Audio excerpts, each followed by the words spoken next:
वंदे मातरम। नमस्कार, जय श्री राम। तिथि नज़दीक है, आज 29 तो हो गई है। मुझसे त्रुटिवश स्लिप ऑफ टंग के तहत पिछले वीडियो में तिथि में चूक हुई थी, उसके लिए मैं क्षमा मांगता हूँ आपसे। 30 तारीख को तारीख प्राप्त हुई है और तीसरे नंबर पर है। उसमें भी कई शंकाएं हैं कि तीसरे नंबर पर आएगा। भाई, जब 100 से ज़्यादा नंबर ऊपर थे, 120-25, तब हमारा नंबर आ गया था और हमारे इस दिशा सालियान केस पर चर्चा भी हुई थी। तो ऐसा कोई कारण नहीं बनता है कि तीसरे नंबर पर हमें वहाँ पर अभी क्रम प्राप्त हुआ है तो हमारी सुनवाई नहीं होगी। बात यह है कि अब दिशा सालियान के केस में हम उस जगह पर हैं जहाँ से हमें निरंतर आगे ही बढ़ना है। ये जानकारी प्राप्त हो रही है कि महाराष्ट्र सरकार पूरी पूरी सामर्थ्य से अभी इस केस में सकारात्मक कार्य में आगे बढ़ रही है। उसकी भी कोशिश है, देवेंद्र फडणवीस की भी कोशिश है। देवेंद्र फडणवीस जी की प्रतिष्ठा अभी दो कारणों से आहत हो रही है, क्योंकि स्पष्ट बोलना, हम जैसे लोग भी स्पष्ट नहीं बोलेंगे तो फिर स्पष्ट बोलेगा कौन। इसलिए दो कारण, एक तो उनकी धर्मपत्नी जी जो एक किसी कार्यक्रम में, स्वच्छता अभियान के कार्यक्रम में ऐसे कपड़े पहन के चली गई थी जहाँ लोगों ने बड़ा ही उसको बुरा माना और समाज में गलत संदेश गया।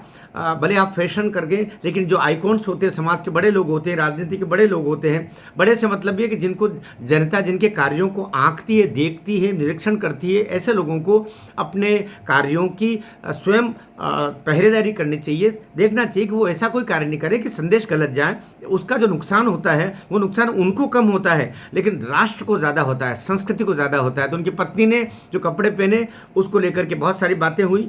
उसी तरीके से दिशा सालियान और सुशांत सिंह के केस में जहां एकनाथ शिंदे छोड़ के गए थे, उससे 1 इंच भी देवेंद्र फडणवीस सरकार आगे नहीं बढ़ी है। और लोग इसीलिए कह रहे हैं कि एकनाथ शिंदे होते तो अभी दूध का दूध पानी का पानी हो जाता।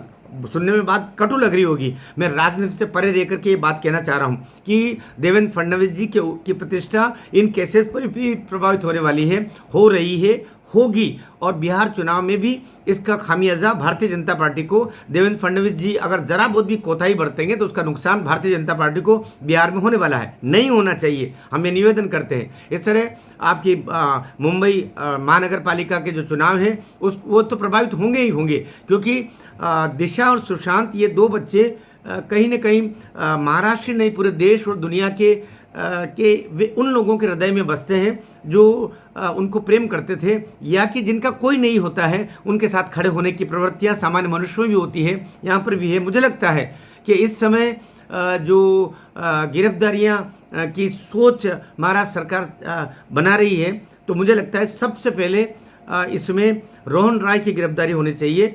वाजे अभी कहाँ है सबको पता ही है, लेकिन उस बाजे के बैंड बाजे ये अब आवश्यक हो गया है। इसी तरीके से आपका ये जो रोहन राय की गिरफ्तारी से सूत्र, यहाँ रोहन राय उधर संदीप सिंह, ये दो सूत्र हैं जिनके आधार पर ये चीज़ें आगे बढ़ेगी। अगर रोहन राय को आप नहीं पकड़ते हैं तो ये समझ ही नहीं पाएंगे कि आरंभिक सूत्र का प्राइमा फेसी क्या क्या हुआ है।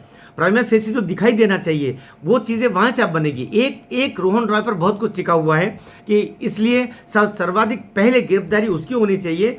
वाजे की तो आप सब जानते हैं कि वो इस समय कहाँ पर है, लेकिन उससे और खुलासे बाहर निकल के आने चाहिए। इसके अतिरिक्त उस रात्रि को जो लोग भी थे, रिया, पिया, जिया तो खैर बोलना नहीं चाहिए, वो बेचारी मारी गई है, लेकिन मैं तुक में साथ साथ बोल दिया। इन सब के तहकीकात होने के साथ में इन सब का जो बॉस है, जिसने हत्या और शील भंग दोनों कार्य किया, उस नालायक को पकड़ा जाना चाहिए, जिसका बाप कभी महाराष्ट्र की सरकार में मुख्यमंत्री हुआ करता था और ये खुद मंत्री हुआ करता था। उसकी गिरफ्तारी और फांसी पर जब तक वो टंगता नहीं है तब तक न महाराष्ट्र न ही दुनिया के वे लोग जो कहीं न्याय मांगते हैं, न्याय चाहते हैं, इसलिए उनको भी तब तक सुकून नहीं मिलेगा।